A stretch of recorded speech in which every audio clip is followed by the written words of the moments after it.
کیا آپ اس شخص کے بارے میں جانتے ہیں جو آج سے ہزاروں سال پہلے پیدا ہوا لیکن آج بھی ہمارے درمیان زندہ ہے؟ یہ شخص مختلف موقعوں پر ہمارے سامنے آتا ہے اور ہمیں راہ دکھاتا ہے۔ یہ ویڈیو دنیا کے سب سے پر اسرار شخص کے متعلق ہے، جن کے بارے میں ہر دور کے لوگ ہمیشہ تلاش میں رہے، جن کا نام خضر علیہ السلام ہے۔ حضرت خضر علیہ السلام کو ہمیشہ زندہ رہنے کی قوت کیسی ملی؟ اس کے متعلق مختلف واقعات ملتے ہیں۔ ابن عساکر نے تاریخ دمشق میں لکھا ہے کہ جب حضرت آدم علیہ السلام کی وفات کا وقت آیا تو آپ نے اپنے تمام لڑکوں کو جمع کر کے فرمایا، اے میرے بیٹو، بے شک اللہ تعالیٰ زمین والوں پر ایک بڑا عذاب نازل فرمانے والا ہے، تو میری وفات کے بعد میرے جسم کو غار میں رکھ دینا یہاں تک کہ سکون پا جاؤں، تو میرے جسم کو ملک شام میں دفن کر دینا۔ لہٰذا آپ کے وفات کے بعد حضرت آدم کا جسم مبارک آپ کے بیٹوں کے پاس رہا۔ جب اللہ نے نوح علیہ السلام کو مبعوث فرمایا تو انہوں نے حضرت آدم علیہ السلام کے جسم کو اپنے پاس رکھا۔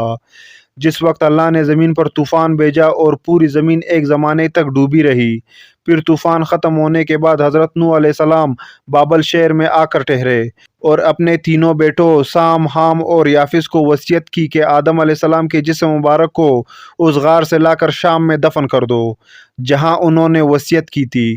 تو ان لڑکوں نے کہا، زمین وحشتناک ہے، نہ کوئی زمین سے مانوس ہے، نہ وہاں کا راستہ جانتا ہے۔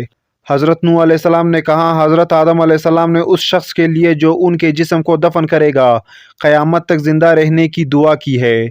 پھر آپ کا جسم مبارک اسی طرح رہا یہاں تک کہ حضرت آدم علیہ السلام کے ایک صلبی اولاد جن کا نام خضر تھا، انہوں نے آپ کے جسم مبارک کو دفن کیا۔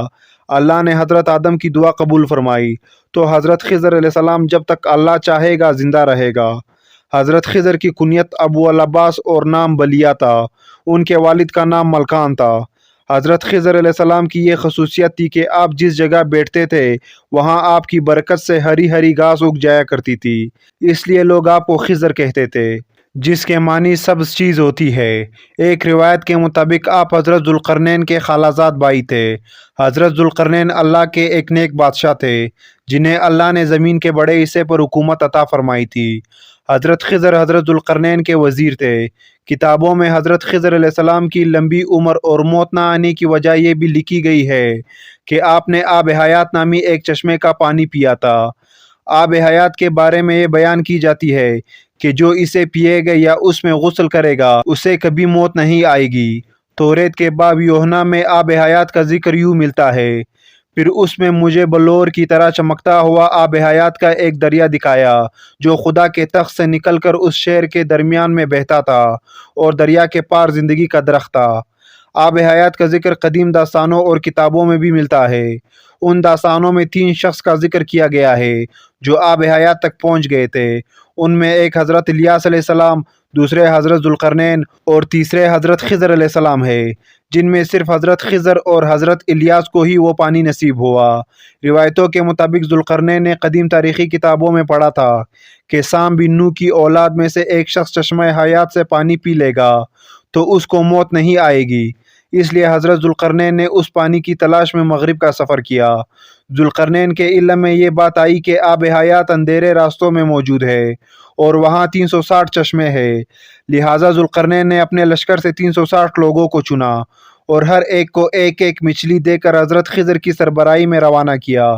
تمام لوگوں کو یہ ہدایت دی گئی کہ ہر فرد اپنی مچھلی کے ساتھ چشمے میں اتر جائے اور واپس آ کر اپنی اپنی مچھلی ظاہر کرے۔ کافی لمبے سفر اور دشواری کے بعد آخرکار یہ لوگ اس چشمے تک پہنچ گئے۔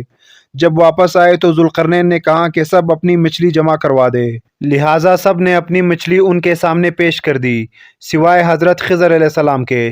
ذوالقرنین نے دریافت کیا تو انہوں نے بتایا کہ میں جب چشمے میں اترا تو مچھلی میرے ہاتھ سے نکل کر پانی میں چلی گئی۔ میں نے غوطہ لگا کر اسے پکڑنے کی بہت کوشش کی مگر ناکام رہا۔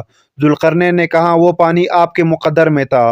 آب حیات میں غوطہ لگانے اور اس مقدس پانی کو پینے کے برکت سے حضرت خضر ہمیشہ زندہ رہیں گے اور آپ کو کبھی موت نہیں آئے گی۔ حضرت موسیٰ علیہ السلام سے بھی حضرت خضر علیہ السلام کا ملاقات کا ذکر قرآن مجید میں ملتا ہے، جس کے مطابق حضرت خضر کو ایک الہامی علم عطا کی گئی تھی جسے علم لدنی کہتے ہیں۔ اس علم کو سیکھنے کے لیے حضرت موسیٰ علیہ السلام حضرت خضر کے خدمت میں حاضر ہوتے ہیں اور ان سے درخواست کرتے ہیں کہ اللہ نے انہیں جو علم عطا کیا ہے وہ انہیں بھی سکھا دے۔ لیکن حضرت موسیٰ علیہ السلام کی جلد بازی اور صبر نہ کرنے کی وجہ سے حضرت خضر علیہ السلام وہ علم مکمل طور پر حضرت موسیٰ علیہ السلام کو نہیں سکھا پاتے ہیں۔ بعض علماء نے اس واقعے کو دلیل بنا کر حضرت خضر علیہ السلام کو نبی قرار دیا ہے، کیونکہ ایک پیغمبر کو ایک عام بندہ کوئی علم نہیں سکھا سکتا۔ حضرت خضر علیہ السلام کو جو علم لدنی عطا کی گئی تھی، اس کے ذریعے آپ مشکل میں پھنسے لوگوں کی مدد فرماتے اور گمراہوں کی رہنمائی کرتے ہیں۔ لوگوں میں یہ بھی مشہور ہے کہ آپ راستہ بھٹک جانے والوں کو راہ دکھاتے۔ اگر کوئی اللہ کا نیک بندہ مشکل کا شکار ہو کر راستہ بھٹک جاتا ہے تو حضرت خضر علیہ السلام اس کی مدد کرنے کے لیے عین وقت پر پہنچتے ہیں۔ روایتوں کے مطابق حضرت الیاس علیہ السلام کی ذمہ داری سمندر میں لوگوں کی رہنمائی کرنا ہے اور حضرت خضر زمین پر لوگوں کی رہنمائی کرتے ہیں۔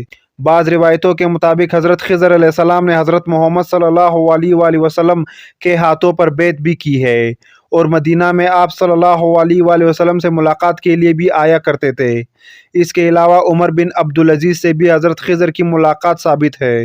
صحیح مسلم کی ایک حدیث کے مطابق جب دجال مدینہ کے قریب ایک جگہ تک پہنچے گا تو مدینہ سے ایک شخص اس کے مقابلے کے لیے نکلے گا جو اس وقت کا سب سے بہترین شخص ہوگا۔ یہ شخص حضرت خضر علیہ السلام ہوں گے۔ حضرت خضر اور حضرت الیاس دونوں زندہ ہیں اور ہر سال حج کے موقع پر ملتے ہیں۔ صوفیہ کے نزدیک بھی حضرت خضر کا بہت اعلیٰ مقام ہے۔ وہ خضر علیہ السلام کو اپنا رہنما تصور کرتے ہیں۔ بعض صوفیہ سے ان کی ملاقات بھی ثابت ہے اور بعض بزرگوں نے لکھا کہ حضرت خضر علیہ السلام نے کئی سالوں تک علم دین بھی سکھایا۔ صوفیہ آپ کو خواجہ خضر کہہ کر پکارتے ہیں۔